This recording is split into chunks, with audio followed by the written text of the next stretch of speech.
Hey everybody, this is me, your host, Luther Hall, aka Mr. Tattoo Model, of his first installment of From a Guy's Perspective.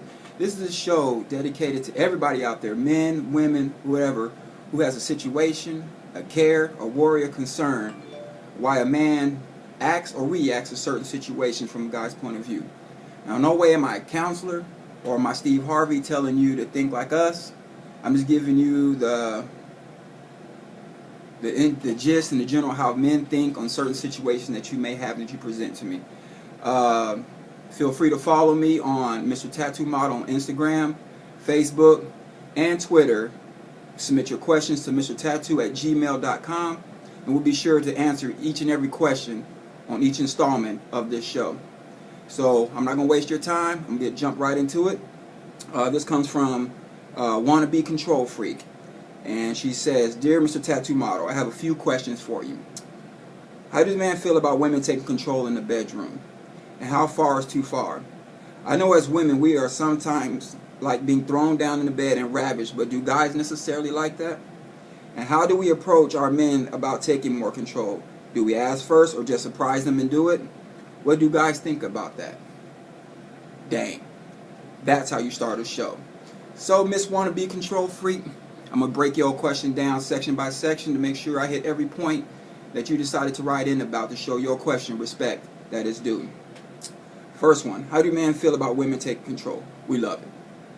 When a woman takes control, it's a sign of confidence. There's nothing sexier than a woman with confidence. A woman knows what she wants, makes life easier on us. So by all means, if you have a chance, opportunity to take control in the bedroom, please do.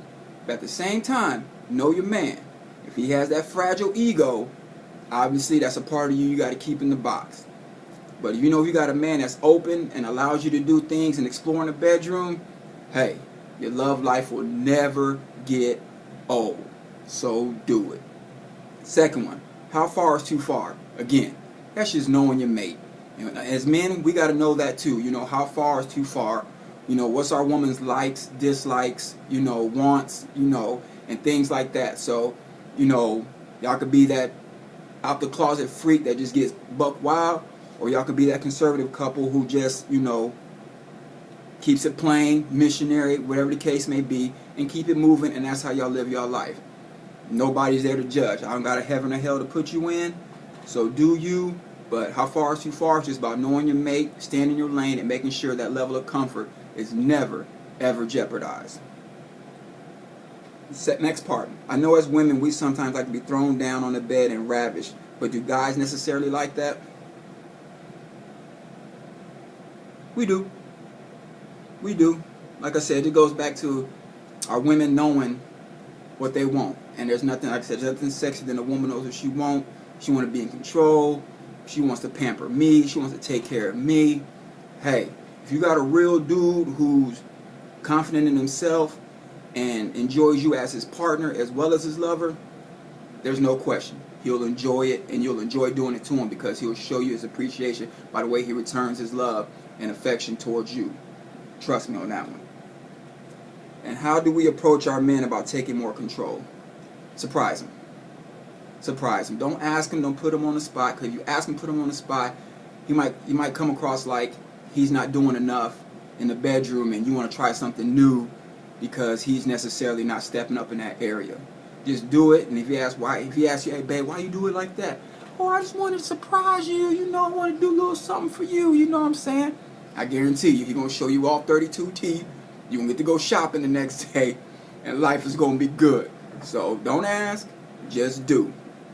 Keep it Nike. And other than that, man, like I said, and the main thing is just knowing your mate. Please, please learn your mate. Every time y'all have a sexual encounter, try to learn something new to open and stimulate that part of your relationship. You know, there's nothing worse than hearing a woman when she, you know, says her man, you know, quote unquote, isn't doing it right or handling his business in the bedroom. And then I ask her, you know, have you told him what you like? And then when she says no, you know, that's bothersome because, you know, you have the answers to the test and won't give us the answers and then won't criticize us when we fail. But at the same time, men, pocket your ego. Ask your woman, do you like this? Do you like that? You know, does this feel good? Does that feel good? Be willing to swallow your pride and show your woman that you're there for her in all aspects of the relationship, including the bedroom. And I guarantee you'll get a more responsive woman. And that things you think she won't do, if you ask her how she feels about them, you might get them. Think about that. You might get them.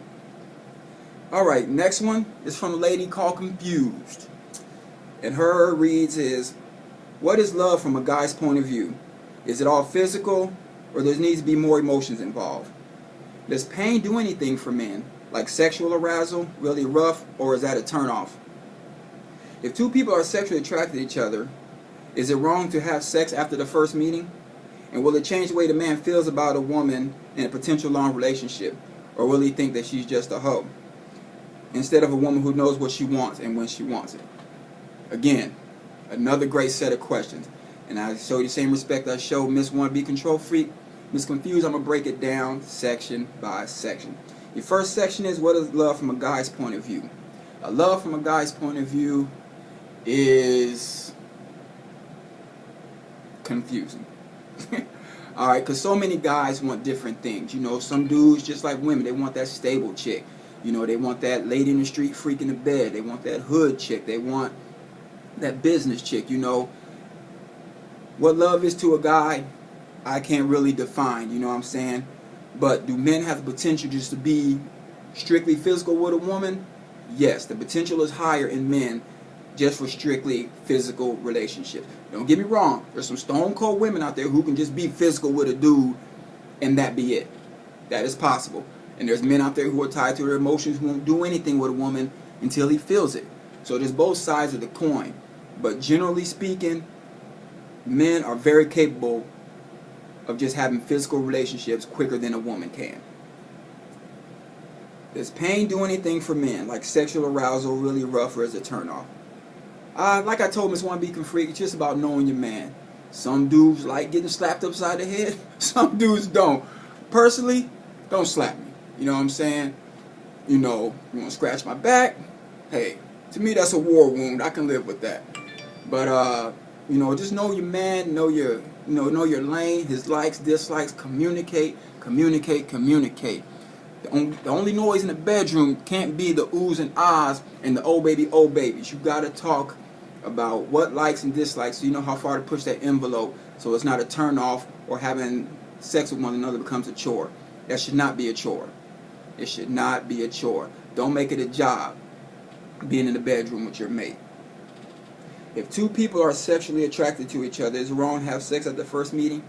You're adults, you know, and people underestimate the power of the moment. The moment is crazy. If everything is right at the right time, man, anything can happen. You know what I'm saying? There's people who slept together on the first date and been married for years. There's people who waited 2 months to have sex, and after they had sex, they didn't last the next 10 days. So, you know, it's just about being an adult, doing what you're comfortable with, and going from there. I don't have a heaven and hell to put you in. I can't judge. I'll never judge. So until I get a text from God saying, hey, you have the right to judge, I'm going to leave it at that. So you do what's best for you, what you're comfortable with, you know, and go from there. But if it is your first meeting, protect yourself. Protect yourself, protect yourself, protect yourself. Ladies, it is not against a crime. It's not a crime for you to carry condoms yourself. Don't just trust that you're on birth control. Birth control doesn't stop these sexually transmitted diseases. Alright? We're too grown for that. Stop it. If you know you're going to the club and your goal is to get some, take some. And that's protection, that is. Will he think you a hoe? I don't know. I don't know. It's up to the mentality of the dude, you know what I'm saying? If you give it up quick, you got to know as a woman, you're running the risk of him not calling you, him thinking you're a hoe, you just fall into the lane of just booty call. You got to know as a grown woman, if you make that choice to give it up on a first date or first meeting, that you're going to fall into that category. So you got to be emotionally and mentally strong enough to handle that. You know, if he only calls you 1 or 2 in the morning because you gave it up on the first date. You know, men are going to try. We're going to try. Face it, we're going to try. But if you go for it and you do it, don't say he's a dog, you know what I'm saying, if you decided to give it up. So, you know, Plain and simple, be mentally and emotionally ready to fall into any of those categories if you choose to give it up on the first date. And yeah, you know, I hope there are some men out there, hey, she knew what she wanted, we both did our thing, it was mutual, you know, and it could blossom into something. Like I said, there's first dates that are still happening right now. There's some people who got on the first date and they're still on the first date because they're still together, they're married, they done had families. And like I said, there's people who waited a while to have sex, and then once they had sex and tried to take, you know, and submitted that part of their relationship, they found out it wasn't all what they cracked up to be. So, you know, with that being said, you know, it's a gamble, it's a crapshoot, you know, and it is what it is. You know, somebody asked me once time, what's the hardest thing you ever did in life? And the hardest thing you ever did in life is love.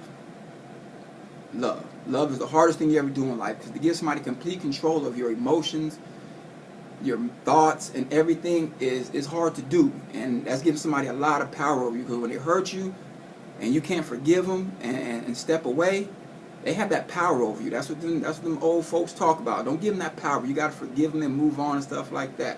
So, you know, it's crazy and it's tough to do. But, you know, like I said, main thing is communication. Know yourself. Know what you want. And communicate. I cannot stress that enough. As a communication major, communicate with your spouse, communicate with your partner, communicate with your lover. And I want to thank you to the 2 people who wrote in today with your questions and your concerns, and I hope this advice helps you out. Once again, my name is Luther Hall, aka Mr. Tattoo Model, Mr. Tattoo Model on Instagram, Twitter, Facebook, and email your questions to mrtattooModel@gmail.com. And I just want to say thank you for tuning in on this first episode. Many more to come. God bless. Dream, plan, live. I'm out.